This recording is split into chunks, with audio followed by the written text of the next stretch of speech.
It's been custom cruise. Okay, we're going to turn the indicator on to Dakota digital dash. Okay, now you can see the indicators are flashing. Or turn signals, god damn it! And you can see here nothing's happening. Okay, now watch now. Okay, they both go off and only the one you need goes on. Now this is told to me, I'm not a clever bastard. This was told to me by Dakota Digital. Very, very helpful on tech support. Unbelievable. Best people I've ever dealt with, to be honest here. S&S are pretty close too, or as good.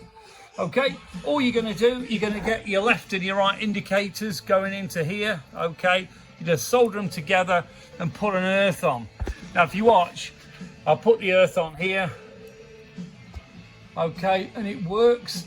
It's as simple as that. Okay, they did tell me a 1K resistor, which is correct, as you can see. I just bought these off eBay, $5 or whatever they were, and works amazing. If you're interested in any Dakota Digital stuff or any help, give us a bell, 01773835666, customcruisers.com, or better still, email me, sales@customcruisers.com. Thank you.